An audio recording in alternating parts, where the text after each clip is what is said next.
Hey there, everybody. Welcome to the Nostalgia Factor, everyone. So for those of you guys who've been watching the channel here for a while, you probably never seen me go live or do any kind of podcast episode here on the show.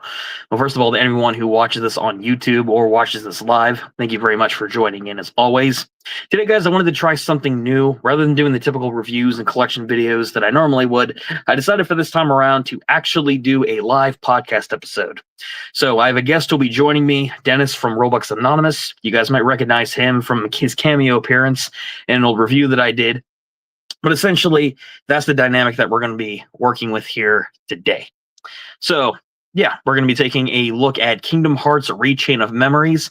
I've reviewed a few past Kingdom Hearts games here on the channel before, but nonetheless, Dennis here is a big RPG fan, similar to myself, and we're going to be taking a look at a few things here.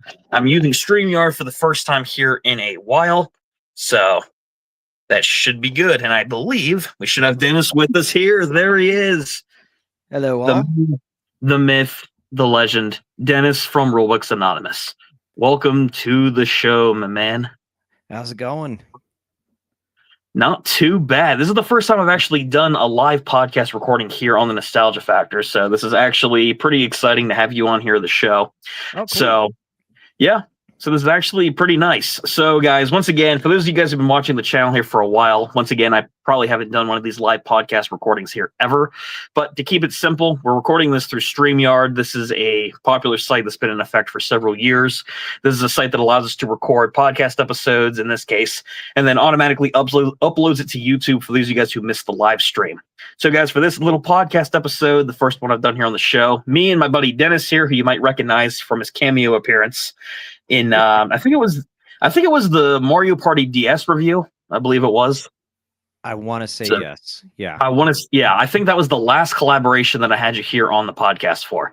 But today, guys, we're going to be. But so for those of you who watched that episode, you recognize this wonderful man over here for scolding me for inviting him to play Mario Party and him threatening to spoil the ending of Final Fantasy 16 for me. Which, by the way, given how I played that game, given the fact that we've seen the plot, he couldn't have spoiled much for me. It was pretty typical how it ended, except for the bit with Clive. Without give spoilers, I do have something to tie into that, but it can wait until off air for you. Oh, it's all good. Yo, I appreciate that. Yes, but nonetheless, though, guys, that's just a little bit of build-up about Dennis. So for the meat of today's episode, everyone, once again, for those of you who watched live or watched the video that will go up on YouTube after the stream is over, thank you very much for checking it out. Hopefully, we'll be able to do more things like this in the future. But nonetheless, we're going to be taking a look at Kingdom Hearts: Chain of Memories, released back on the Game Boy Advance, and the remake that released a few years later in the mid-2000s on the PS2. For those of you guys who are massive Kingdom Hearts fans, some of you guys may love this episode, and some of you may cry. So, but we'll get into all that here a little bit later. But for those of you who have never seen him, Dennis, would you like to introduce yourself, kind of give some insight and feedback into who you are, your history with the game? Oh, sure. So for those of you who don't know me, I'm on podcast called Rulebooks Anonymous, as well as Sparks of Interest. Dr. Lord Reverend Chef D over there. I keep awesome titles as always. Yes, I'm hoping to go for the honorary doctorate in divinity, so I'll just go by Divine Dr. D, which will drive my daughter nuts because she wants to be a vet and everything. Greetings, excuse me, Divine Dr. D. Divine Dr. D. It's so magical. Yes, but it was a wonderful time back in the early 2000s when that first game came out, when Kingdom Hearts 1 came out. Innovative. It was cool. It was such an unusual collaboration that it really struck a chord with me personally. So I devoured the first game, and I was like, all right, what comes next? Because it leaves you on such a cliffhanger. And then about a year or so after that, I want to say, is when we got Kingdom Hearts: Chain of Memories, and I was reading everything I possibly could on it. It's one of the main reasons that I had a Game Boy Advance, between that and Mega Man Battle Network. But I played the hell out of that. Like I probably 100 hours into it easily. Okay, more than me. So you're definitely more dedicated in that way. I was thinking like he's probably put like 30, 40 hours into it, but oh no. It was to try and max level and get like just ridiculously strong decks and everything. So just a lot of backtracking and a lot of just like playing over and over and over Oh again. yeah, we'll get into that as the gameplay goes on. But yeah, that matches up actually with the structure and castle design of Chain of Memories. So Yes. that definitely fits. So it's a bit of an interesting history you have there. I actually never touched the Game Boy Advance game, believe it or not. My first ever Kingdom Hearts game was the first one I played when I was a kid. I was at a babysitter's house when I was with my mom, and I remember our babysitter brought out the original Kingdom Hearts on the PS2, and me and my sister at the time were playing it. We were really enjoying the game, but I'd never played an RPG, much less with like action adventure or hack and slash mechanics before. So I think I made it past Wonderland, and then we stopped playing. And it took a few years. Yeah, it took a few years before I picked up the original Kingdom Hearts again. Back when I was, I want to say, a freshman in high school or a sophomore. And after I played the original Kingdom Hearts, I really absolutely loved the experience. It is still, in my opinion, one of the hardest games in the series, though, just because it was part of like that early Final Fantasy design that Tetsuya Nomura and Square were going for. So it was kind of one of those things where it's a fun game to play, but it is outdated in a few aspects, not just the visuals, but like the controls and the boss fights toward the end, like with Ansem, are ridiculously difficult. But nonetheless, though, I mean, it was still a fun game. And then I played Chain of Memories through the PS3 remastered collection that they released. I think, oh gosh, what year was that? Like 2014, 15, I want to say. Sounds I could be right. wrong. Yeah, I think it was somewhere like in the mid 2010s, but that's how I played Chain of Memories for the first time. And a lot of people that are Kingdom Hearts fans that I've spoken to in the community and in my personal life think I'm insane for saying the card system was actually fun that you encounter, or that you are able to do with Sora throughout the game with every single attack and magic spell he's able to do. I actually really enjoyed the mechanic. So, of course, it has its issues that we'll get into in each one of these sections, but all in all, though, that was kind of my first experience. I've replayed Chain of Memories a few times now, and yeah, there's a lot of good aspects to this one, some not so great aspects, but we'll get into all that as time goes on. Yeah. But that was a bit of my history with Chain of Memories. Did you have any other experiences with it, Dennis, that were kind of notable to you? Or was it just kind of like you played the game and you were kind of hooked kind of deal? Or Well, I got really hooked into the Kingdom Hearts series after the first game, and just I would devour every last aspect of it. So I had the strategy guide here somewhere, and then I lost it again because I'm an old man and I lose things. I did find this spiffy thing though, and it's the nice. manga version of Chain of Memories. That's nice. It gives you a little more meat to the story, but it reads pretty much the same as the story of the game. That sounds about right. Not to dive too deep into this, but the Kingdom Hearts manga is actually worth reading. I've read their rendition of the first game, Kingdom Hearts 2, and some of Kingdom Hearts 3, which they still have not finished or continued as of this episode. So the Kingdom Hearts 1 and 2 manga were very accurate to the games, albeit they had some more like adult humor and language and scenes that you wouldn't typically expect. So it was more like teen oriented, I want to say, which made it better. I think it's its own version, but I never read the Chain of Memories version. So I imagine it's pretty accurate. As a manga series, I say it kind of grows up with the reader, if that makes any sense. Because Kingdom Hearts 1, Sora is still like I think 12 or so, and then through the games he does age up a little bit. But I think that the same thing can be said about the mangas, is that they kind of age up with the reader. Yeah, I actually, before we get into the review proper, something Dennis just mentioned there kind of reminds me of a fun fact. So we mentioned before, Kingdom Hearts originally released as a Game Boy Advance title from Square. I think it was back 2003, 2004, something like that. And they eventually remade the game because they wanted it to fit in a lot of the HD ports that they definitely haven't released like 1,000 times on every console that exists. Square really wants you to keep up with this confusing timeline. But they realized that they needed a game that was more to the standards of every other game, like live action cutscenes, animated cutscenes, voice acting, and all that. So they remade the game and packaged it as Chain of Memories on the PS2, which I think came out in 2008 or 9, I think it was. Yeah. And the funny thing is, people will notice between Kingdom Hearts 1 and Chain of Memories, for people who know that it's like the technically second canonical game after 1, that Sora's voice sounds dramatically different from Haley Joel Osment, who is the voice actor of Sora. That's because the remake came many years after the original game, and he sounds nothing like he did in the original, and that's going to throw some people off, but to let you all know, that's because it was remade many years after Kingdom Hearts 2, Recoded, 358 Over 2 Days, and all these other games came out. That's why Sora sounds different. He didn't just suddenly have a growth spurt and his larynx just suddenly enlarged twice in size in like like a week or two that passes after the ending of the first game. So that's the reason my Sora sounds very different. It's because they got Haley Joel Osment to do these lines years after the original game. Now he just had strep throat throughout the whole Castle Oblivion series. That's probably the real reason why. It's not because he aged; it's because he had a very nasty throat infection. Exactly. So I was actually playing the remastered version on my PS5 because I decided that this year I was just going to try and work my way through all the Kingdom Hearts game. I have been unsuccessful in beating Chain of Memories again. well, the second half of it, but more on that later. But yeah, my kids were watching this because they were just kind of watching to get the story and everything. But the moment that Sora started speaking in Chain of Memories, I mean, she just gets this horrified looks like, what's wrong with his voice? And it's like, oh yeah, he aged up quite a bit, like the voice actor. Yeah. So I had to explain the whole thing to her, and she's like, I don't like it. It doesn't sound right. Especially since he's supposed to be like, what, 12? You know? I think so. He doesn't. It's really only maybe a few weeks after the ending of the original game, so it's not like a year passes, and that's the explanation behind why Sora sounds different.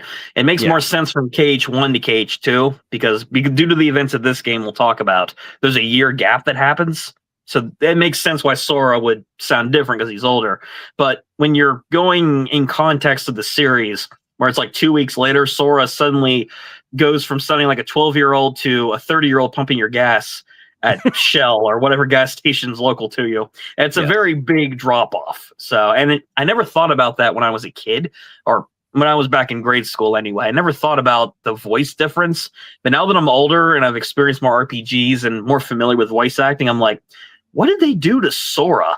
And then that's what caused me to kind of research it. And that's when I found out that, yeah, they did it about, 8 years after the original Kingdom Hearts, and Haley Joel Osment's not getting any younger, guys. He's still voice acting for Sora.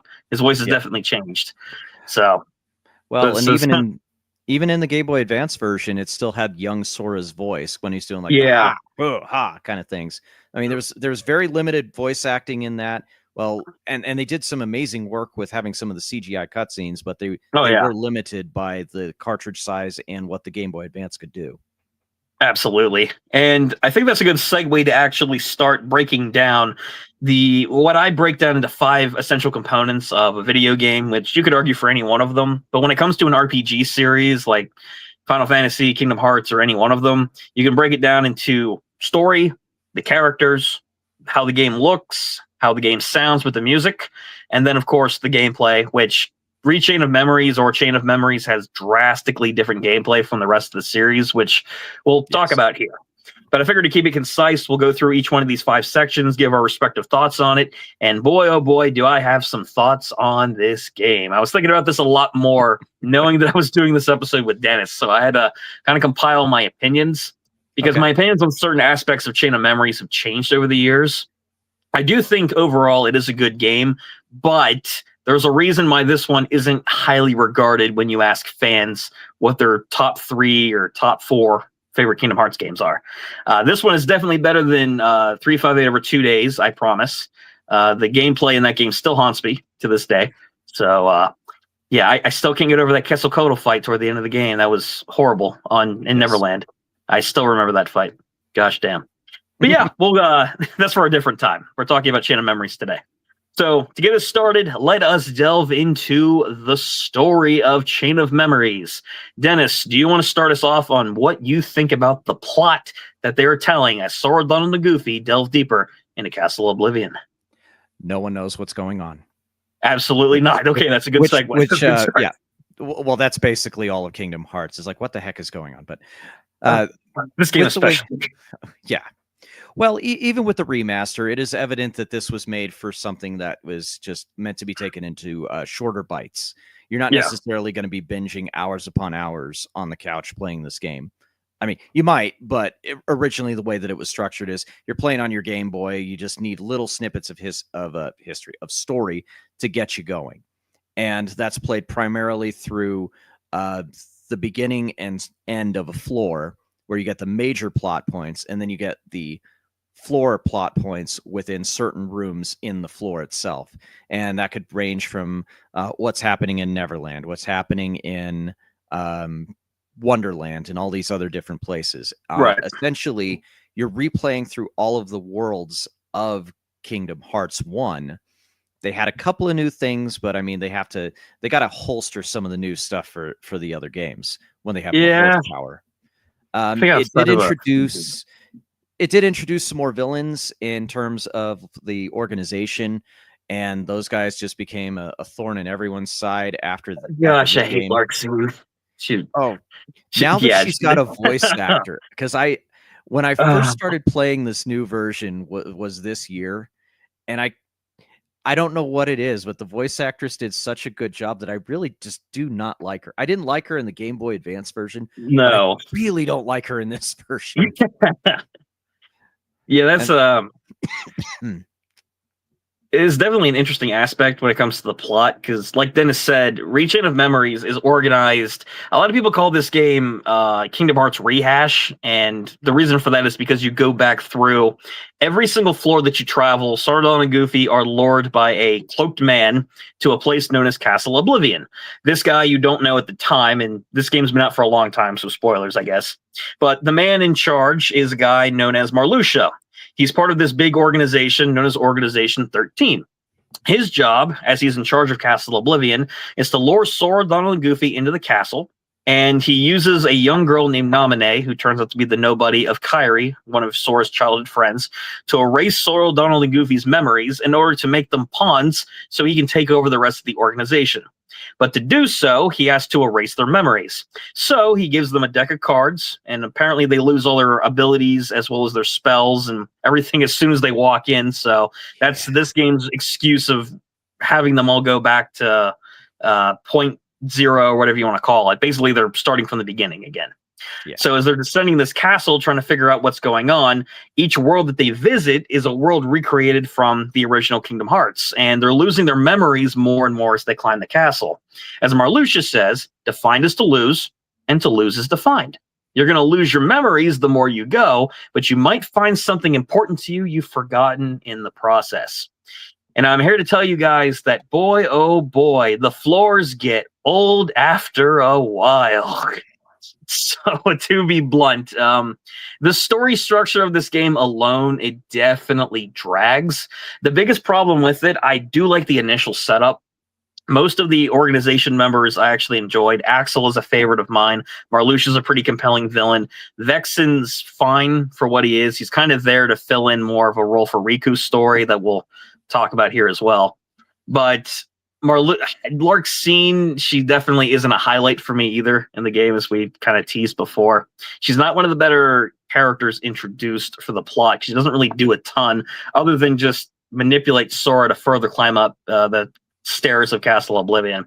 Because each floor that you go up, Sora starts to slowly reclaim parts of his forgotten memory. Even though it's being manipulated by Naminé, he's slowly remembering that he had an old friend on Destiny Islands, that he's slowly remembering, the more he's forgetting about his previous adventure and Riku and King Mickey and everybody. And yeah, that's basically the gist of most of the plot. You learn about these organization members, you're climbing up Castle Oblivion, you're remembering this person who you didn't actually know on the Destiny Islands, and it all culminates into a massive boss fight against Marluxia at the end, while you're taking out a few organization members in the process. So that's kind of the main gist. It's not a bad plot by any means. I do find some of it kind of interesting. Sora has a bit of character development at points where he gets angry at his friends for not taking the journey seriously and pushes Donald and Goofy away at one point. And it's fine. But the more I think about it, though, the more I realize with each... hold on here a second. Possible technical issues. Oh, hold on here for everybody. watching the stream. Let me resend that.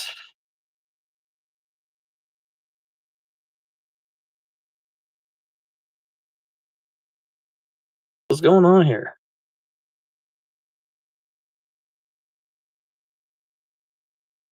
About that, I don't know what happened. So, I felt like the powers of Castle Oblivion were affecting me because I almost forgot you were here. So, but the technical issues aside, though, guys, yeah, we're working with StreamYard here a little bit.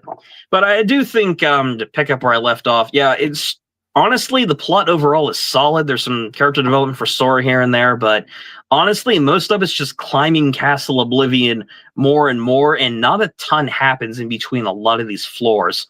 They're basic rehashes of the Disney worlds you go through, and boy, oh boy, the overarching plot is fine, but what takes place in the Disney worlds is not that interesting.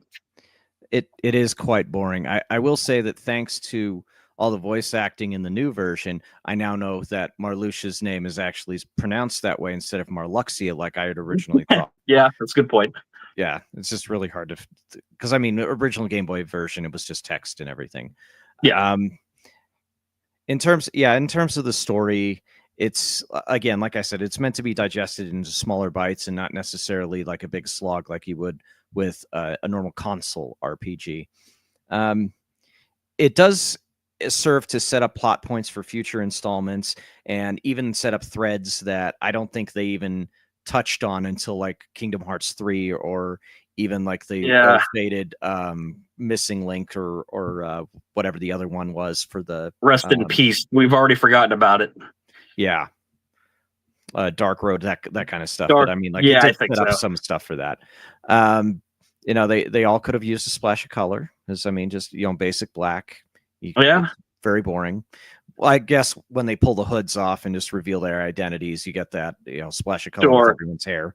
And it's like the main structure of Castle Oblivion too. To touch on that, as you're not to cut off your point, but to kind of add to the color aesthetic in terms of how the story's kind of framed, it's pretty repetitive traveling through each one of these floors, because outside of the 13th floor, that's just purely Castle Oblivion.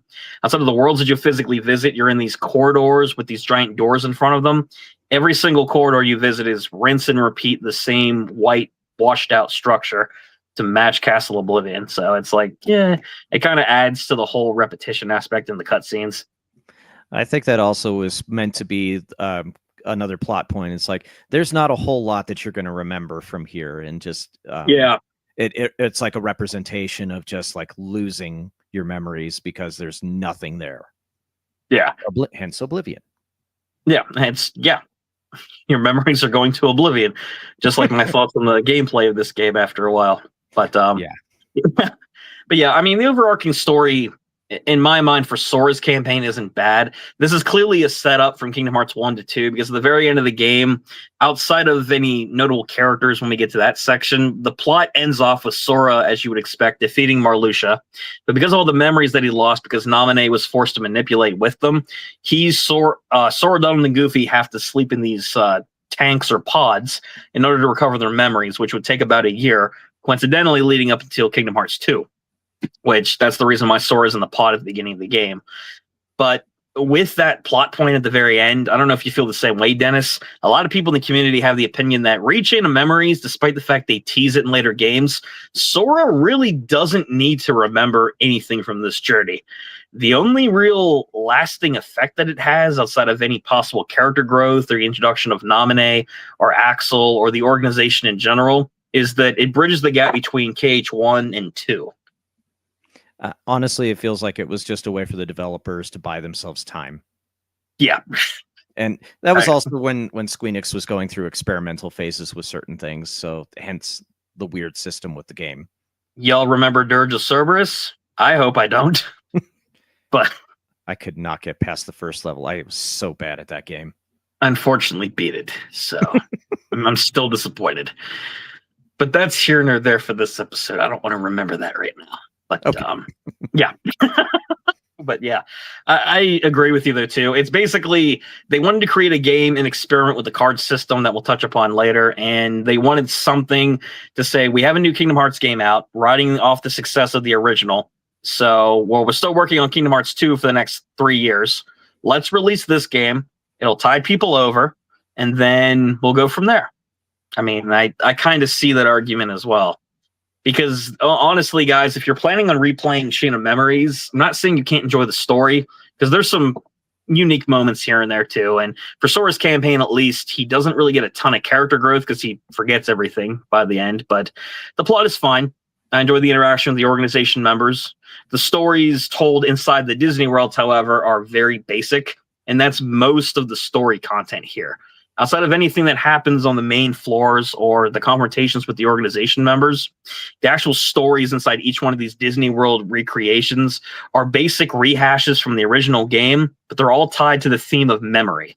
And sure, you could say that that fits the theme of the game, which it does. It's all about memories, but the stories are very basic, and that's without even going into the repetitive room structure or the card rooms or anything else. But the actual stories inside the Disney worlds don't expect to really get a ton. They just kind of happen. Yeah, that's accurate. I mean, it's just everyone knows the plot of Alice in Wonderland. There's really not much you can do with it again and again and again. Same thing with Neverland. Same thing with Atlantica.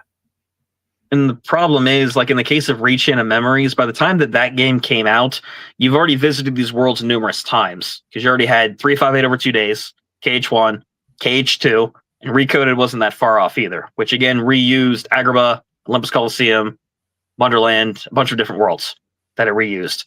Hollow Bastion, that's another notable one. So it's like at that point, I could see why people would be burnt out by the time the remake came out on the PS2. Now, in the original GBA, I'm sure that was probably a little bit of a different case for Chain of Memories because that was relatively fresh. You know, people weren't completely sick of it by that point. They only had the original game. So, but from the remake perspective, I can see why people would be like, all right, so outside of this tease for this mysterious new world that would eventually be Twilight Town, can we stop reusing these worlds, please? Yes. I mean, there's only so many. Again, you can only use so many plot lines with Agrabah or with, any of these worlds. Yeah, or like not to say that they're bad worlds. It's just that this is what started it, and if people are going to start from the beginning, they're going to get tired of these worlds real quick. Yeah, I mean, later on in the timeline of Kingdom Hearts, they do like Olympus Coliseum. You would argue, I think that's the most used Disney World in any of the games, but they've found ways to keep it fresh because, you know, you had the original Coliseum and like Recoded KH1 and Chain of Memories. Then you had the Coliseum like scrambled and Recoded, where you have the turn-based combat with Cloud. And Kingdom Hearts 2, they introduced the underworld, not just the Coliseum. And then Kingdom Hearts 3, you actually got to climb Mount Olympus and visit the city of Olympus, where the Greek gods reside. Plus, you get to visit what's the name of that town that they had in Kingdom Hearts 3? The town Hercules is from, Athens, I think, or Thebes. Totally, that's what it is. Thebes. Yes. Thebes. Trying to run through the dialogue in my head, and I just could not remember. Gosh, the dialogue is so bad, though. I can't. That's why I can't remember. That's why I can't remember the name. But yeah, I think that's right. But it just goes to show, though, yes, it is an issue in this game to a degree if you're playing it for the first time and you're playing the remake.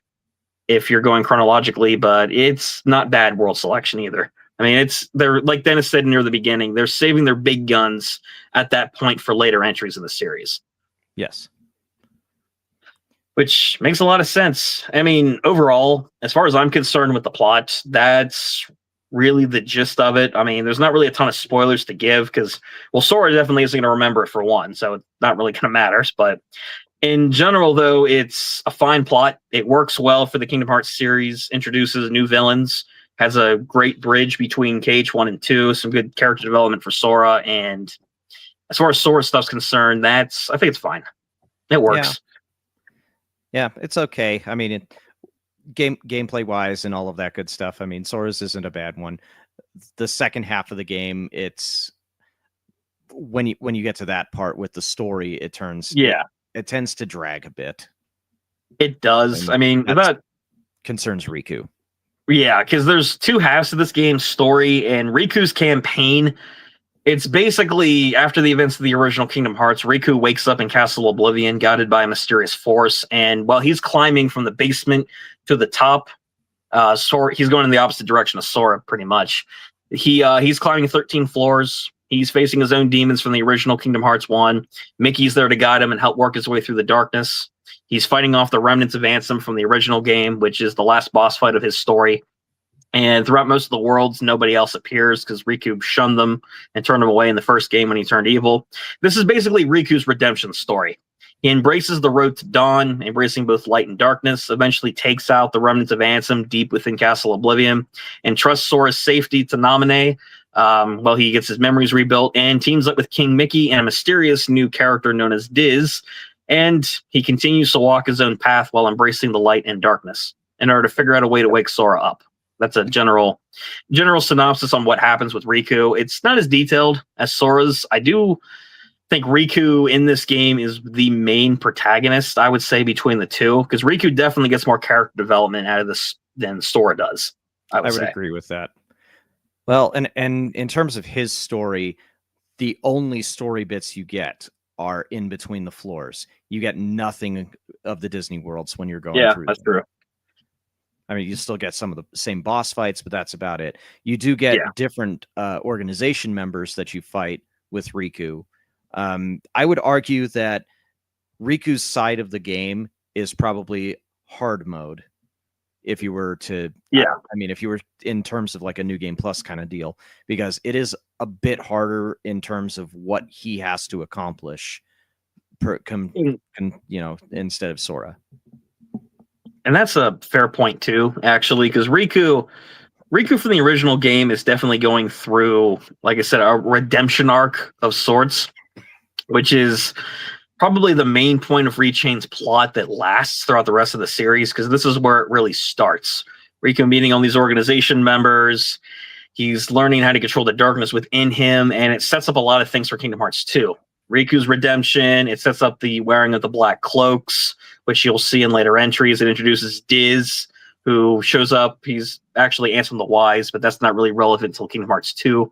So it sets up a lot of things, and ultimately, I do think it's a fine story for Riku. I enjoyed this one more than Sora's campaign, I would say, all in all, just because of how more straightforward it was, and Riku definitely grew from the experience afterwards. So I would definitely say Riku's plot's good, actually. I enjoyed that side of the game. I did too. I just wish I had a little bit more to it in the Disney worlds. I mean, you could have thrown a couple more for the people to non. I would agree, because the explanation for this given is that because Riku turned evil in the original game and the world's based off his memories, he never made friends, he never traveled the worlds, he didn't really do anything in the worlds other than kidnap Disney princesses and take orders from Maleficent and get possessed by Ansem near the end of the game. So he doesn't have anyone, he doesn't remember anybody from those worlds because he was evil. He was going down his own dark path, he never interacted with anybody. Yeah. And outside of Maleficent and the Disney villains that he worked with, he doesn't have memories of anybody. So I guess that it makes sense. That follows suit. He remembers one random guy named Steve. That's about it. You just see an NPC just waving in the background. Just waving. Good old Steve. Yes. He was supporting Riku the whole time. He didn't do anything, and the player doesn't see him, but Riku knows he's there. And that gave him the moral support he needed to take out all the bad guys. He's fighting Zexy in there, and the remnants of Destiny Islands. He's just poking out from behind a palm tree saying, "You got this, Riku." Yep. And that's what helped. Yes. But the real hero of the story. The real hero, Steve. Love him. Not to be confused with the guy who initiated hordes of popcorn raids during the Minecraft movie. Exactly. So, yeah, not the same guy. Better Steve. Yes, better. This is good Steve. Yeah. Other one is Stevel. Stevel. Yes, Stevel. But yeah, guys, that's pretty much the plot of both Sora and Riku's story. I mean, overall, to conclude this point off, the story in this game is solid in a lot of ways. Riku's campaign definitely works better than Sora's. Sora's is fine, but I think the plot overall, outside of a few notable events and boss fights, is definitely more of a bridge between the two games. And it does, for what it is, it sets it up fine. I would agree with that. And if you're able to play the Game Boy Advance version, it is a very different experience versus the remake that they've done. Yeah. But good luck finding it if you're able to find it. Yeah, unless you go down other routes, you're probably not going to have easy access to this one. But that being said, though, guys, one big thing, a component of the story that matters a lot too, are the characters. And we've detailed some of them already within our thoughts on the plot. But I will say there are some notables and standouts for me that I liked and didn't care for. So, Dennis, to ask you, what characters did you enjoy throughout the plot that made this game worth experiencing? And did you have anybody that you despised and hope you never see in a Kingdom Hearts game ever again? I have to say I enjoyed Vexen as like a Hojo stand-in. He's Kingdom Hearts Actually, version yeah. of Hojo. Gosh. He was. It's amazing when you see his character development later in the series and what goes on with him. But I liked the whole mad scientist deal that he had going, where he's fighting, but he's also creating like the Riku replica to fight Sora and all of that. In terms of despising, gosh, fighting him as Riku was probably the worst one. Oh, just because gosh. he kept breaking my cards, and Mhm. I hate that. I hated that part so much. But I didn't like Lark's scene just because, like, gosh, she was just such a butt. Yeah. Sorry. Making sure I'm keeping this family friendly as much as I can. PG is always this. Yes. But man, like especially when you get the voice actor in the new version, just because like she had such a way of like just really making you want to punch her right in the face. Yep, 100%. Oh gosh, I mean, for one, before I talk about characters I liked and didn't like, I will say this: the fight that Dennis was referring to with Vexen, I had that same experience that I was stuck on his boss fight for a long while. He kept breaking my card combos. His moves were coming out way too fast with his ice shards. I was constantly having to reload and come up with intricate strategies to make sure I was using the right moves. I had enough zero cards in my deck. I had enough elixirs to replenish them because it takes a lot of time to use your cards, and then you lose them when you use slates, which are more powerful moves and all that. So I was having a lot of difficulty with Vexen, but it wasn't in the Riku campaign. It was in the Sora campaign in front of the Twilight Town Mansion. That one is still, in my opinion, the worst boss fight in the game, I would say. That is, for me personally, that's the worst fight I've played. Even the Marluxia fight later on. How? Okay. I'm genuinely wondering. Minor spoilers for people. So by that point, you have the Jafar card that prevents your cards from being broken. You first use that. You load up your deck with nothing but slights to do sliding dash. And you keep spamming sliding dash because you will hit him like up to 7 times. And you just keep on doing it. Keep a couple of zero cards like towards the end of your deck so that you can cycle back to break his combos. But you just keep sliding dash him. I never thought of that strategy, actually. It is absolute cheese. It works well for enemies that can't fly, but if they fly, it's absolutely worthless. When I replay Rechain here in probably 10 years, I'll have to remember that strategy in order to actually go, because I'm still recovering from the last time I played it like 2 years ago. Yeah. Or last year. But yeah, that's an interesting strategy, actually. I have to remember that one. Because every time I get to that fight, I despise it so much. Just because of how powerful Vexen is at that point, his moves, his breaking abilities. That's a good strategy. I'll have to remember that one. Slights in the Jafar card. Okay. Yeah, it works very well with quite a few of the bosses. But Vexen was the first one I tried it on, and holy crap, did it work. Excellent. Excellent. Yes. All right. So now that I've gotten that out of the way, just to clarify that, and thank you for the advice, Dennis. I'll have to remember that. Yes. But in terms of characters that I enjoyed in the game, I enjoyed Axel. Axel has been a favorite of mine in the Kingdom Hearts series, mainly because he has other motivations outside of helping Marluxia, because Marluxia's gone rogue, working with Larxene to brainwash Sora and take over the organization. But I really enjoyed Axel. He's playing a double agent to pretty much everybody. His connection to Roxas, the reason why he's more kind to Sora is because Roxas to Sora's nobody. And throughout the series, he grows and develops as a character and eventually becomes a Keyblade wielder as well. But I really enjoyed Axel. I love his one-liners, his secret strategies that he uses to try and backstab everybody to accomplish his own goals given to him from the organization, and then trying to help out Sora in his own subtle way without revealing his true intentions and all that. So I liked Axel. He was a standout. There were a few. I liked Riku in this game, was well done too with his development. Sora, Donald, and Goofy, as always, were standouts. I enjoyed them in the series. Although Sora in this game was a little much at points, I think, for the storyline they were going with. Not a bad character by any means, but he was definitely not his usual self that you're used to seeing in other parts of the series. Towards the end. A little bit more, yeah. And he's making dumb, rash decisions when Donald and Goofy at one point say, Sora, let's logically think this out. We're getting our memories wiped out. We're being manipulated by these guys in black hoods. And you just now remembered a random person you never discussed before. And Sora's like, but this person was my childhood friend. Screw you guys who helped me out in the first game, defeat an evil incarnate guy who wanted to destroy all the worlds. I'm going to rush ahead, and you guys can take a nap for all I care, as he says. I'm going to go find this girl, which doesn't work out, but nonetheless, though. Sora's solid, but yeah, he definitely has personality issues, we'll say, in this one. And the other organization members were all solid in their own right as well. My favorite standouts were definitely like Axel and Riku, I think, ultimately in this game. Marluxia doesn't really show up enough to justify. He has a cool design. I like his weapon. Like his scythe, but in general, he's fine. Characters that I didn't care for in this game, there's no one I really outright hated in the plot, except Larxene. She's awful. She has a Cruella de Vil vibe going here.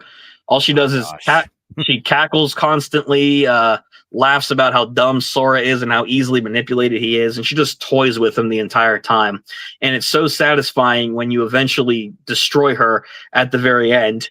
And her resurrection later in the series, they're trying to set her up for other storylines that just get way more confusing that I'm not even going to bother trying to talk about in this episode. But yeah, she's back later on, and her personality really isn't all that different, but she's the only character.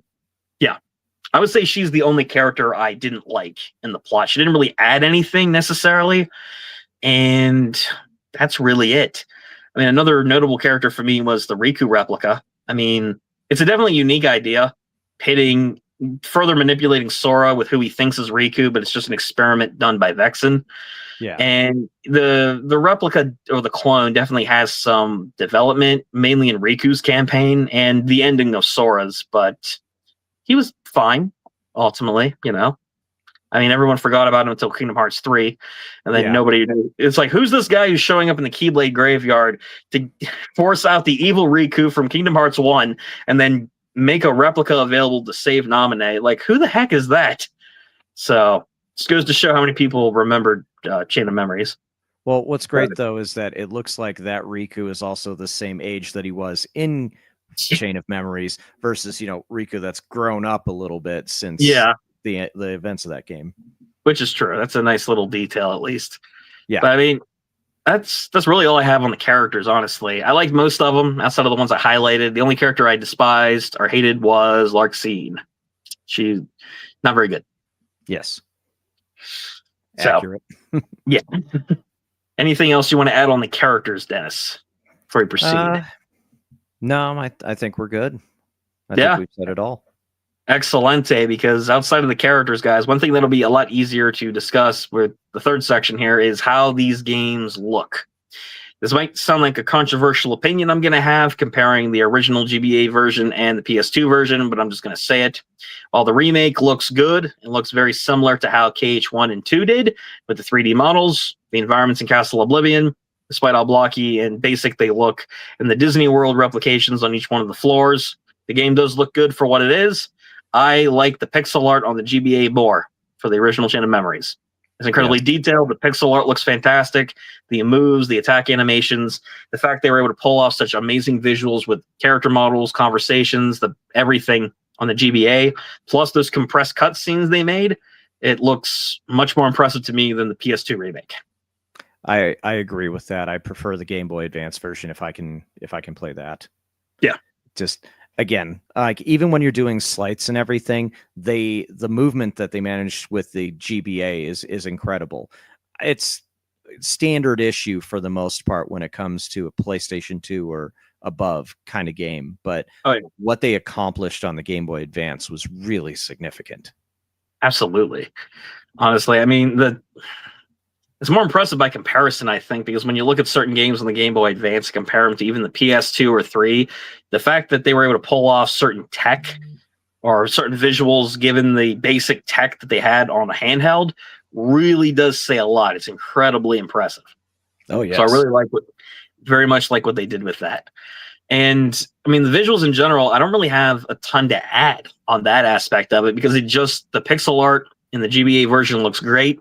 If you haven't played or seen it, definitely watch cutscenes of it on YouTube. It's great pixel art, probably one of the better looking GBA games I've seen from everything that it sets out to accomplish for the battle system, the character models, the cinematics, everything about it. The PS2 version, it looks good in itself. I mean, if you liked how KH1 or 2 looks, you'll like how Rechain looks. Now it's a well put together 3D PS2 game, but in general, though, I'm a sucker for pixel art. Looks 10 times better. Well, one thing I will add with that, with the pixel art from the GBA version, the way that the Heartless move feels more like the way a Heartless should move versus what you get in the PlayStation version. It feels like, the kind of the stock, like the slight movements of the arms, or even just like the jerky movements of some of the knight characters and things like that. It has more of a Heartless feel to me personally. I would agree. I mean, the animations definitely seem a lot better, even when you're fighting off against the organization members as well. They're very fluid. Their attacks have a lot of oomph to them. The weapons that they throw or strike at you, like Axel's chakras that he throws at you, or the ice shield that's used by Vexen to create pillars of ice that chase after you. Or even like Larkstein's electric claws where she's dashing at you, trying to stab you Wolverine style. I mean, it all looks really good and fluid. And while it works on the PS2 version, I mean, it's Kingdom Hearts 2 gameplay. Pretty much. I mean, I can't think of any other way to really describe it. It doesn't look as good. Yeah. So it loses some of its uniqueness in a sense. Yeah, it does. Honestly, I would say definitely pixel art. But again, for me, pixel art looks good. PS2 version looks good for what it is too. But definitely go GBA version. Okay. As far as that goes. Yeah. Now, what about you, Dennis? Do you have anything you want to conclude off for the visuals? Get pretty straightforward. Ultimately, well, this might tie in a little bit to the gameplay aspect of it, but one of the final slights that you managed to get is called Trinity Limit, and Sora takes his Keyblade, stabs it into the ground, does a flip over it, and then it's like a big nuke essentially on the screen. And visually, I find it more appealing on the Game Boy Advance version than in the PS2 version. Something about the way that they animated that in the pixel art is just so much better to me. So what you're saying is it was Zeta Flare before Zeta Flare was Zeta Flare. Pretty much. Maybe closer to Lumiere from Chrono Trigger. Yeah, it's actually, yeah. God, I love Chrono Trigger. That's a good comparison. Yes. And for those of you who don't know what Zeta Flare is for that comparison, Donald Duck can do it. But yeah, it's the most powerful magic spell. He was the most powerful mage in all of the Final Fantasy multiverse because he could single-handedly use Zeta Flare. Yep. And fortunately, that title was taken back by Bahamut in Final Fantasy 16. Yes. So, which I think is a much better game, but that's just me personally. So I'm kind of glad that Bahamut took that one, because I'm like, oh, Kingdom Hearts 3, it's good. Oh, look, we have Final Fantasy 16. I like this one a lot more. Thank goodness they use Zeta Flare. Looks a lot better too. But yeah, that's for another time again. But if you played it, you know. Yep. But when it comes to the visuals, guys, that is going to be a taste thing ultimately, similar to the fourth section here, the music, which unfortunately I can't play in any capacity here on YouTube because Square Enix shoots it down faster than they did Kingdom Hearts Dark Road. That was in development for allegedly like 5 or 6 years that we're only going to get as cutscenes. So yeah, sad comparison, but true. But the music, though, to be a little more positive on the series, is pretty good, actually, in Rechain. I would argue that this is not my favorite soundtrack in the series, but it's definitely a standout for all the original compositions they go for. So they do have some of the rehashes, again, because they use the same worlds from Kingdom Hearts 1. But even if you're going with the Game Boy Advance version, it's still a really impressive soundtrack on a Game Boy Advance. Oh, yeah. I would. There's another situation with like the visuals where the GBA version is more impressive in the soundtrack, because even though that it's the same score, and it sounds better on the Game Boy Advance because of the limited hardware. And outside of a few worlds sounding a little wonky, the soundtrack sounds pretty good, all in all. They replicate every single one of the Kingdom Hearts 1 worlds. They take some original pieces like the ambiance theme from Castle Oblivion, which, I mean, it's a fine track in itself. It definitely adds to the mysterious atmosphere of this castle you're going through. And some of the original boss themes they come up with for Marluxia, taking him down, and then the organization members in general. The score is definitely good overall, but it's definitely, I think, more impressive on the Game Boy Advance version compared to the PS2 version. Yep. Just because of what they were able to pull off on a handheld. Well, one minor complaint, and this is just a taste thing for me personally, with Twilight Town, when you finally get there, I think the music should have been a little more mysterious than what we got. It was a lot more upbeat than I would have expected something for a place called Twilight Town. And especially, this is the first time in the series that you're seeing Twilight Town. If you're playing it, this is before it was fleshed out in Kingdom Hearts 2 and 3. Well, I shouldn't say fleshed out in Kingdom Hearts 3 because we explore like half the town, and the only new thing is Scrooge's Cafe and a fenced off underground area. So, yeah. But it's evolved throughout the series. But for your first introduction, it definitely doesn't have this mysterious feeling, especially when Sora is told this world was created from the other side of your heart. And even though this series is known for mysterious dialogue that no one, even the players, understand, even after like 20 years, this series has been going on for. So, the soundtrack could have been altered a little bit. Yeah, I think I would agree. Still solid, but just, I mean, they could have done a little bit different. Yeah, but again, that's a taste thing personally. Absolutely. I mean, and that's going to be a preference in terms of visuals and music when it comes to games. Everyone's going to have a different opinion on that. But for Rechain or Chain of Memory specifically, the soundtrack is solid overall. Definitely have a lot of good compositions from the original game. The Disney World themes sound, if you liked them in the first game, you'll like them in Rechain, since, again, we're kind of rehashing the Disney worlds here on a story and gameplay perspective. Oh, we have a comment here as well from somebody here on the stream, from Brent Peevler. Welcome to the stream, my man. Good to see you. Hello. He asked, isn't Sephiroth supposed to be the dark part of Cloud's heart? Goofy. I think that's a quote from Kingdom Hearts 2. And to answer that question, yes, Sephiroth is actually supposed to be. So, bit of a side thing from Chain of Memories. But in Kingdom Hearts 2, for those of you who don't know, Cloud has a bit of a storyline where he faces off against Sephiroth, both characters from Final Fantasy VII. And there's a side quest of sorts you can do where Sora battles Sephiroth, then he encourages Cloud to go and confront who he describes as his inner darkness, which if you played Final Fantasy VII, you'll know that's very much the case. They don't really detail that too much. Obviously, this is Kingdom Hearts, not Final Fantasy. But it ends off in a big battle where Cloud and Sephiroth fight each other. A blinding pierce of light hits the sky, and they both disappear. With the explanation being that Cloud is going off somewhere far away to confront Sephiroth and finally destroy what is the dark part of his heart. So he's off to Smash Brothers. Basically, yeah, he went off to Smash Brothers because they never showed up in the series after that, unfortunately. But yeah, the Sephiroth is indeed the dark side of Cloud's heart. That's a very good descriptor, and it's a very good quote. Thank you, Brett, for pointing that out. Yeah, I forgot that Goofy had said that.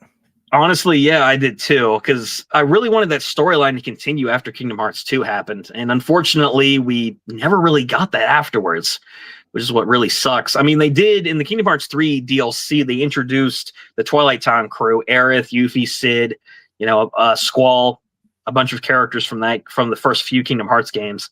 But unfortunately, they never continued the Sephiroth Cloud storyline after that, which is disappointing. Maybe they'll continue it in Kingdom Hearts 4 whenever we end up getting that game, but time will only tell. Yeah, 2030, probably. Yeah. I mean, I'm hoping they reveal something about it this year sometime, but you never know. But yeah, that's pretty much it there as well. I had an old roommate who almost got sucked into Kingdom Hearts because of the Final Fantasy characters. Yeah, that was played for me. Yeah, I mean that was a big thing for me because when I first played Kingdom Hearts when I was a kid, I never recognized the Final Fantasy characters, and then I got into Final Fantasy in 2021 properly, and then when I went back and replayed the Kingdom Hearts games that I'd never experienced before, I'm like, this gets me pretty hyped, despite the fact that I played Kingdom Hearts for years. We played Kingdom Hearts 2 numerous times, for example, and then I played Final Fantasy years after I experienced the series for the first time for Kingdom Hearts. I got hyped seeing these Final Fantasy cameos from a series that I played far after Kingdom Hearts. So, I mean, it's definitely a draw for people. Even as someone, again, for me, who played Final Fantasy far after Kingdom Hearts, I still love the cameos, especially in Kingdom Hearts 2. They are chock full of them with some awesome characters like the Gullwings, Auron. They bring back Cloud and everybody else from before. I can definitely see why somebody would be into it. It's 100% from Final Fantasy VI is in there. Oh yeah, Setzer has a cameo in Twilight Town. That's right. And then they have what's his name? I believe. Vivi from Final Fantasy IX, and then you have Seifert and his crew from Final Fantasy VIII, which I would much rather forget about. But I'm not a big fan of 8. Sorry for those of you Final Fantasy VIII fans. But yeah, they definitely have a lot of good cameos to get people hyped. I completely forgot about the Setzer one, though. I love Final Fantasy VI, so that was a choice, but it worked for what they were going for. Funnily enough, yeah. I mean, they could have included a lot of different characters, I think, from the series. And that's something that people want Square Enix to continue doing, is to include more Final Fantasy characters in future games. And they didn't do it for the longest time.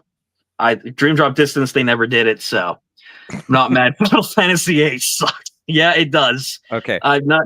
One thing that I will throw out in defense of 8 is I did like that the enemies could level up with you. That at least gave me a challenge. That was like the one thing that I liked about the game. I'm not gonna lie, I did not like that in Final Fantasy VIII. Really? To be honest, the level scaling is an interesting idea, but you're either grinding for magic spells, the junction system, magic spells, and all that, or you're doing it for level grinding. So, I mean, and if you grind for levels, you're going to make your enemies stronger, which already makes a pretty drug out and boring story that much longer.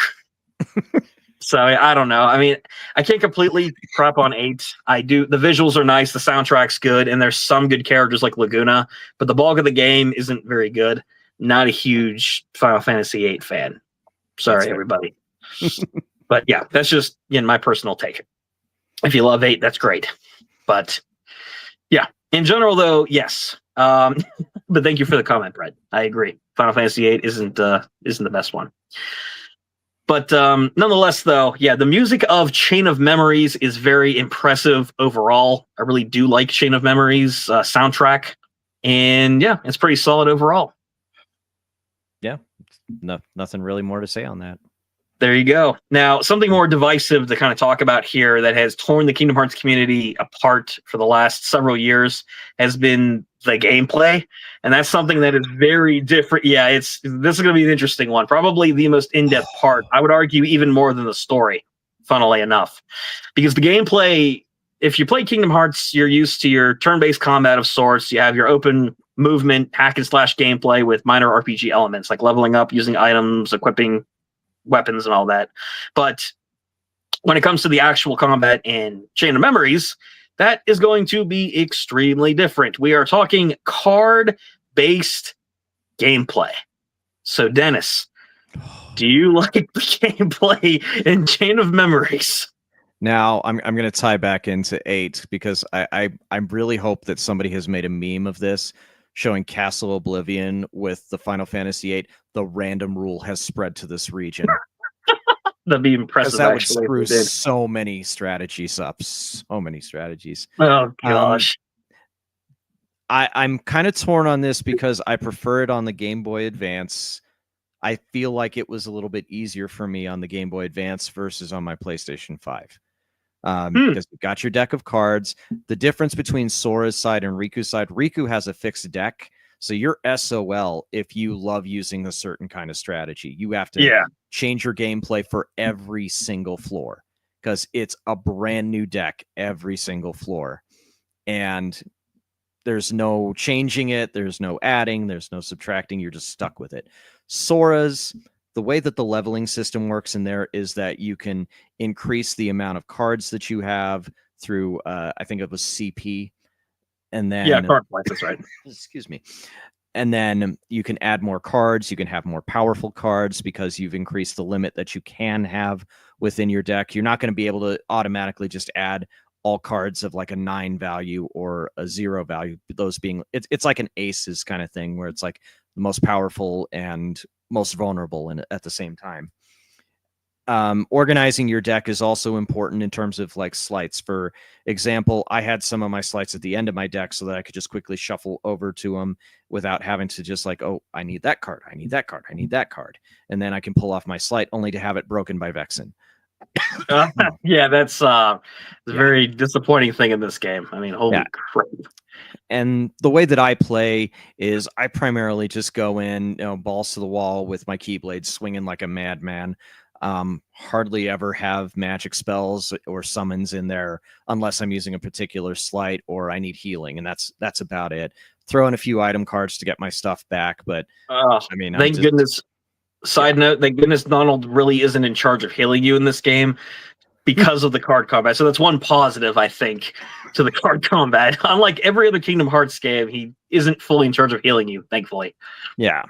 Well, and with the friend cards, because Donald and Goofy are confined to cards, so they're not following you as you're playing through all the different levels and everything. No. So they'll just appear and just bounce around your screen. You can gather them, and then their numerical value is just anywhere from 0 to 9. You might get some good cards, you might get some crap cards, but if you load 3 of those, like 3 Donalds, you're going to get a stronger magic spell. 3 Goofies, you'll get a stronger Goofy attack. Mix and match, you can get different attacks, like using Goofy as a battering ram, for example. Yeah. But the slights add enough variety that you can have fun and experiment. Like you can throw like a lightning Keyblade, or like I was saying before, sliding dash. Just spam the crap out of that so that you can beat Vexen. So absolutely, it's an interesting thing.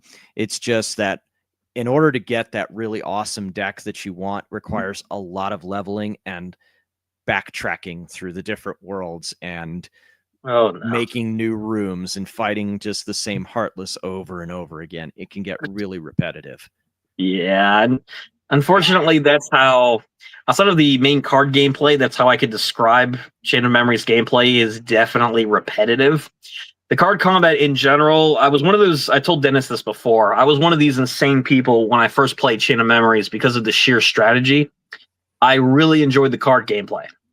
I love the strategy of it, accumulating each one of your cards, different Keyblades, different strengths and weaknesses, different numbered cards that come into play, whether you're building up a chain of combos to have a higher number of like pointage of cards to cancel out your opponent's attack, wail on them with your different moves, your magic spells, figuring out what cards to equip, like your elixirs to replenish your cards, or cure items or cure cards in order to increase your health whenever you get low. Your friend cards that come into play, the extra boss cards that you get after each boss fight that do different things, like restoring all your cards, like the Jafar card, or restoring a certain number of them, or pausing an enemy temporarily, or whatever the effect might be. You had all these strategies that you could use. A favorite of mine, I remember, was what's that move called? You freeze an opponent in place, slash them multiple times, and then they unfreeze, and then you can see the hit strike them, and then the health goes down. So I loved using that. I can't remember the name of the move. It's escaping me at the moment. It's not coming. But that was a favorite move of mine that I absolutely loved using, and it was the strategy of it. You can use all these weapon, magic cards, friend cards, everything to go with some really great strategies like Dennis was describing. But as time went on, the more cards that I accumulated, because at the end of each major fight, when you level up, you can choose to increase your max health, your card points, so you can store more cards in your deck, because each powerful card does cost card points, so you can't just spam everything you want into your deck. You have to be very strategic about it. But you can raise your card points, your health, and I think you can also learn a new slight, or powerful move that if you chain together a certain combination of cards, you can do, again, the time freezing move I mentioned before. You can use Ars Arcanum, Strike Raid. Ars Arcanum, Strike Raid. Strike Raid was a great one to use. I love that one. Yes, absolutely. But you can use all these powerful moves some of you guys may recognize from the original Kingdom Hearts. But all that being said, the core card combat I think is good. It's extremely strategic and it's fun if you're into that kind of gameplay. But I'm not going to be one to sit here and say it doesn't have problems because it gets so repetitive. Even without going back to lower floors in Castle Oblivion to get all the cards you want, if you're a completionist or you want to get certain moves or you want to go back and get this Heartless card that'll give you some good benefit you want, you is going to be extremely repetitive, even playing through the main story. This happens every single time I replay Reach Into Memories. When I go up through the floors, for the first, I would say 6 or 7 floors, it's generally fine. I'm enjoying the story fine enough for what it is. The gameplay is pretty fun, even while I'm grinding or doing a boss fight, it's perfectly fine. But then by the time that I get past floor 7, I'm thinking, I'm getting kind of sick of this. And then by the time I reach the 13th floor, even the 12th floor for that matter, I'm like, I'm done with this game. Can we finish this up, please? I'm not... it just gets so repetitive because it's the same types of encounters. You're generally going to stick with the same moves, item cards that you use. And unless you're only to change your strategies, you're not going to get a lot of mileage out of it after a while. The card system in general is fun. I really enjoy it, but it does get old after a while. And funnily enough, Reach Into Memories in Kingdom Hearts tradition somehow still screws up Donald in this game. Because even though he doesn't heal... Even if he doesn't heal you, specifically on the Hades boss fight in Olympus Coliseum, Donald, you have no control over what magic spell he casts. So if you're fighting Hades, who's a fire elemental boss, and he shoots fireballs at Hades, he will heal him, which has happened more times than what I can count from both footage I've watched on YouTube and my personal experience. So Donald Duck, guys, is not on your side. He will heal enemies and bosses and work against you in this game. So somehow they still screw up Donald. Don't know how that was possible with the card system, but they somehow still do. Yeah, they always manage to do that. Somehow. Also tying in with the card aspect of everything, because they tell you flat out on the bottom floor, everything in the castle is controlled by cards. That also includes the layout of the floors. So you are given a few different cards that you can use to generate these floors. They can have just a ton of Shadow Heartless, or they can have some of the bigger Heartless. You can have an advantage on using items or an advantage using Keyblades and things like that. And while those are all nice, certain cards don't appear after certain number of floors. The green cards that you need if you want to unlock some of the treasure rooms stop appearing, I believe, after floor 7. So you have to go back down to get those. And then you might have to sit here and figure out, okay, do I want a save room? Do I want a shop room? Am I feeling, strong enough that I can handle some of the bigger enemies? And just how do I want to handle that? And then you fill up on those cards so fast. So you might think, okay, I've got a good stockpile. I just want to get a couple of these particular cards. And then you can't because you've already hit the max. That's the other thing about Rechain as well. When it's not just the card combat and fighting enemies, it's a choose your own adventure thing. When you're on the different floors going through the Disney worlds, it's set up both with the story events and the rooms. They're divided into just that, rooms. So for each room, you present a room card that you can choose the layout of. Like Dennis said, you can get a save point, a treasure room. You can select a room full of hard enemies, weak enemies, enemies that are confused and dazed when you first step in, make them easier to fight. There's a lot of different things that you can do. So as long as you have the cards available, assuming you don't have to go back down and grind them afterwards, you can make whatever rooms you really want. And yeah, it does add a certain level of, it makes an interesting gameplay system because, again, you're choosing what you want to do, but I don't think it helps the repetition issue because it's the same layout in pretty much every Disney World. And even if you're just spamming treasure room cards or save points just to reach the end of the game, which happens to me every time I make it to the last few floors, that's still a problem. If you're that sick of the gameplay and the exploration that you're just, okay, I'm done facing enemies, let me finish this boss fight and be done with this, then that still says something about how repetitious or repetitive that it gets after a while. It's not the best fit in the world. Well, another aspect of that is that you need larger rooms to have items that you can strike with your Keyblade in order to get the Moogle points if you want to use the shop, because you don't Yeah, acquire those unless you're in Agrabah, where Aladdin will steal Moogle points from the enemies. And if you want to build your deck, you can hope that you get cards from some of these different spots, but you need the larger rooms in order to have a better chance of getting either cards or Moogle points or health balls if you need them. But then again, you're also increasing the challenge because it's generally more powerful enemies are in those larger floors, right. larger rooms. I gotta say, I'm surprised this place has as many rooms as it does. Isn't this supposed to be the Aqua, Terra, and Ventus's homeworld that Aqua transformed into Castle Oblivion in Birth by Sleep in order to keep Ventus safe? So how It's did all these it's rooms end up created in the first place? it's Time Lord technology. It's bigger on the inside. That's okay. That makes sense actually. So the whole Land of Departure conveniently fits inside a giant castle, Yes. and you see this whole place undone by Aqua in Kingdom Hearts 3, by the way, because you're thinking, and this is another key point to tie into how forgettable Reaching can kind of be, because in Kingdom Hearts 3, Sora, Donald, and Goofy go back with her to Castle Oblivion, and of course they don't remember this place. You know, their memories were disassembled and put back together, so they forgot the events of Chain of Memories.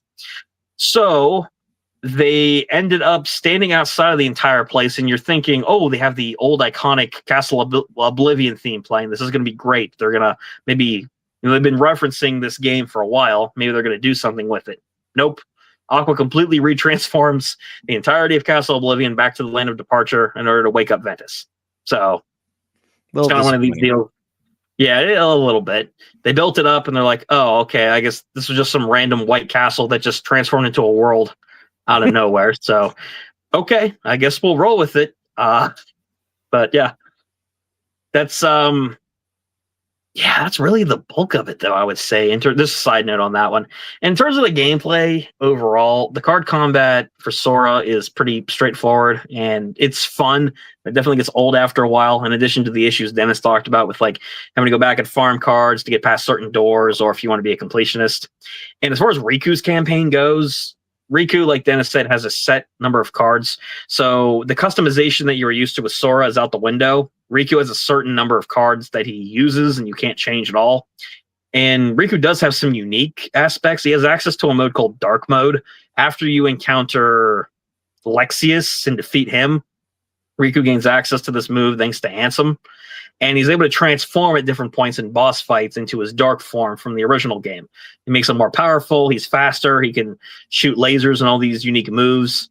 But that's the only real unique aspect of Riku's gameplay. It's the same thing as Sora, pretty much, with kind of the same issues. Except for the fact you can't customize his deck of cards. Well, with leveling Riku up, you can also increase his attack points, which makes his cards hit harder. So at least you've got that going. With the dark points, it's every time you break, you have to get a certain amount of points for breaking cards, and then you enter dark mode. But if you don't have a whole lot of points in the dark mode, then it's not going to last long, because every time you get hit or you get broken, then you lose those points and then you revert back to regular Riku. Yeah. I mean, that's really solid thing. I liked Riku's gameplay. It was pretty fast paced.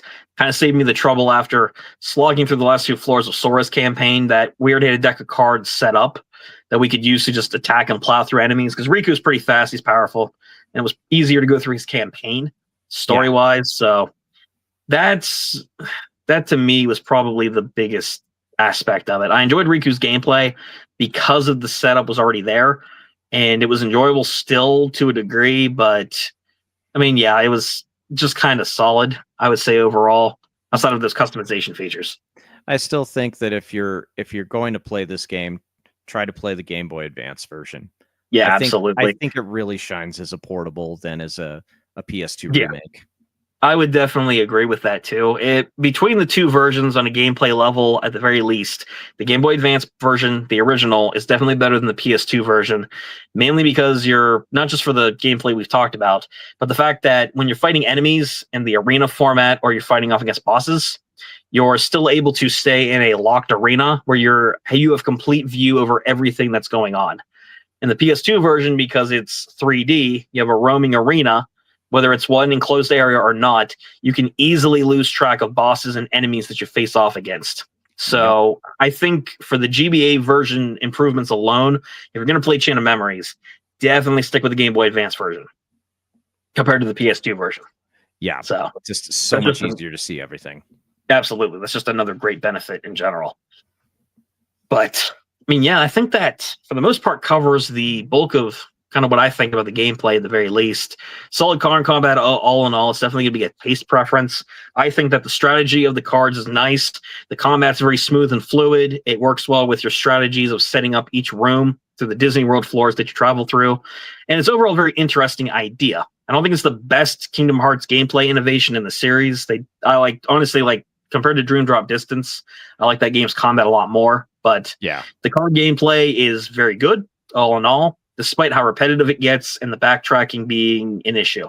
But all in all, this is a solid gameplay system, actually. It's definitely enjoyable to a certain point. Oh, yeah. Well, and again, this is when they were being experimental. So you got to give game companies props when they try to be experimental and try new things. You got to break the mold sometimes. Sometimes it's successful, sometimes it's not. I'm sure all you guys listening to, or watching this live or watching the video later probably think of several examples of game series they tried to innovate that really didn't work very well.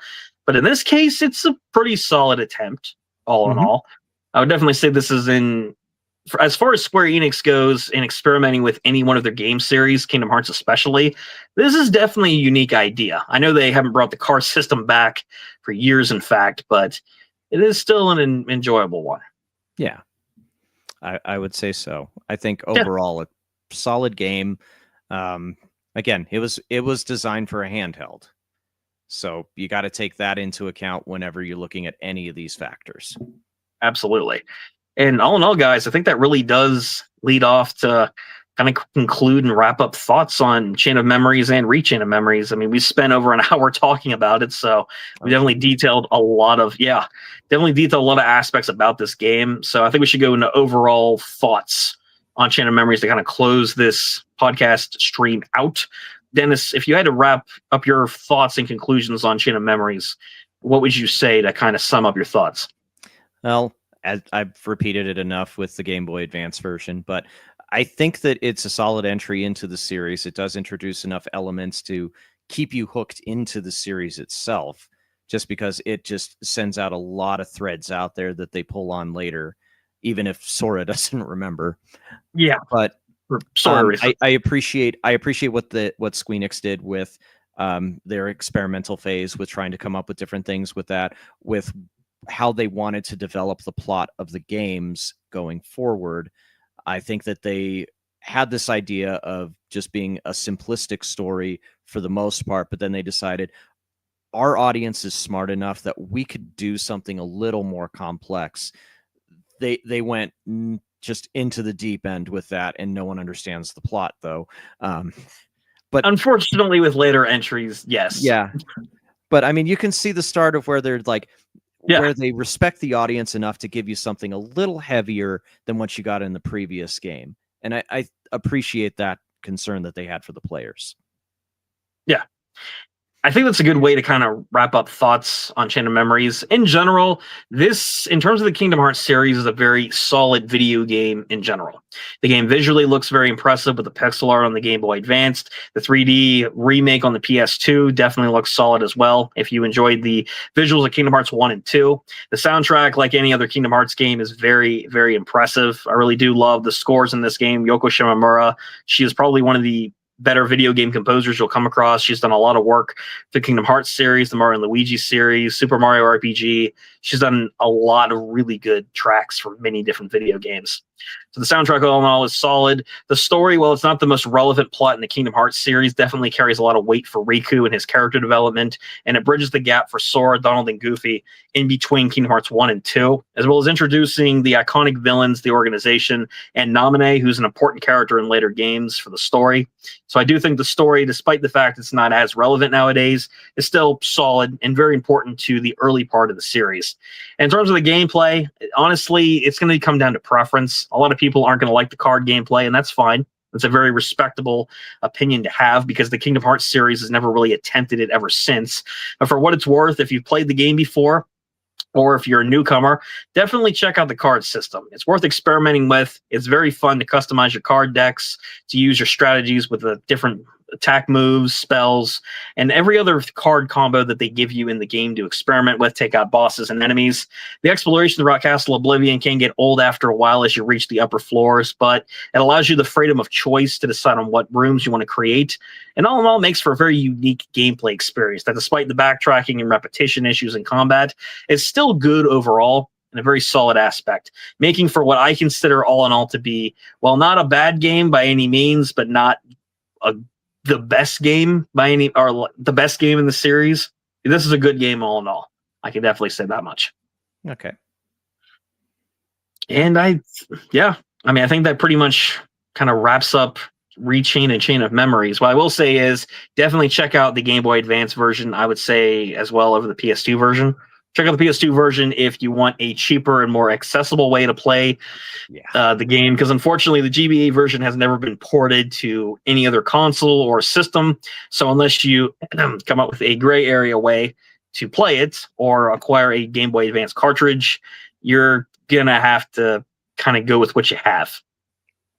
Yeah, unfortunately. Maybe in the future we'll get the Game Boy Advance games just like re-released.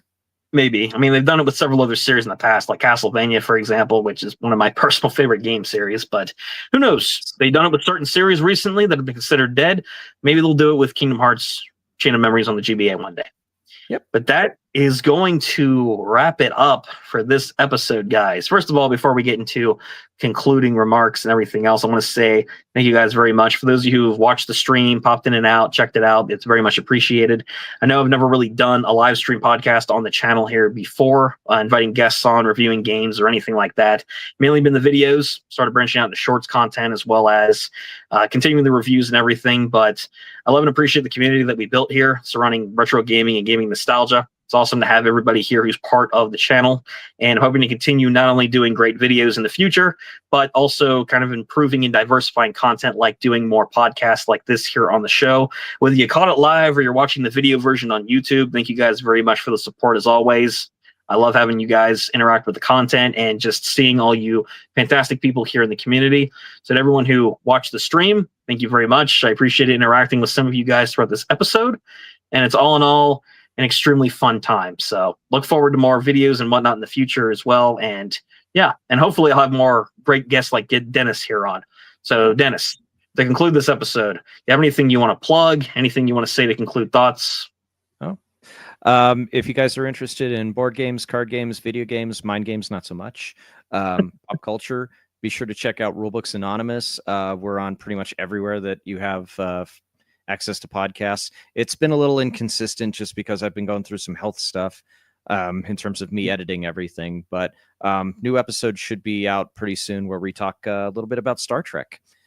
And then got another episode coming out of Sparks of Interest where due to a recent event in our hometown, we're discussing the difference between pranks and vandalism.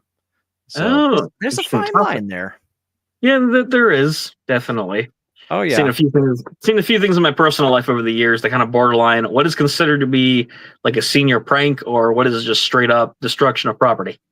It's actually tied to that very subject. It's seniors that were pulling pranks right before school got out, and they went a little too far.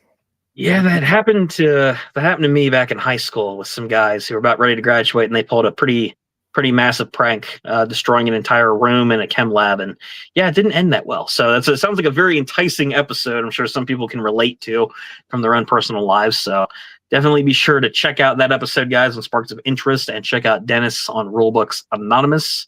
As always, Dennis is one of the bigger RPG guys I know in the community. So if I have any other stream reviews and whatnot as well, I'll definitely have to invite them back in the future. Hopefully for a Final Fantasy based episode, because Kingdom Hearts, I enjoy this series, but hot damn, I love Final Fantasy. Oh yes. But yeah, it's my favorite game series for a reason personally. I mean, Dennis knows this. We've interacted many times, but hopefully get him back on for like a Final Fantasy or episode or a Lunar 2 episode, actually. We've been discussing that. We got to do it. We got to do the Lunar 2 episode. We did a Lunar 1 review ages ago, like I want to say 2 years ago yeah, I had to have been like 2 years ago. Yeah. But I played Lunar 2 for the first time, and without going into details in this episode, whether we do it here or for Dennis's show, I enjoyed Lunar 2 more than Silver Star Story. This is a rare case where a sequel I think is better than the original by far. I really enjoyed my time with it. But I need to rehash on that one just a little bit, just to get my memories back. Right. There's links to that Lunar HD collection that's out now, guys. If you want to avoid paying a couple $100 for a physical copy, get the Lunar collection. That's hands down the best way to play the game. Yep. And it's only like $50 or something for 2 games. $50 for each game right now. Retail is going for over $100. I've shown copies of those games off here on this channel in the past with unboxing videos.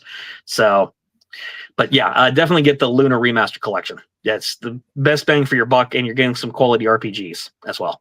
So yes. But yeah, we'll save that for future episodes and whatnot. But yes, nonetheless, guys, go support Dennis. Check out his shows. Thank you once again for being here. I very much appreciate it. Hoping to do more of these stream podcasts in the future, guys. So look out for that, as well as future videos, reviews, and everything else we do with gaming nostalgia here on the Nostalgia Factor. I have been Ryan, and this has been Dennis. And as always, guys, keep on gaming.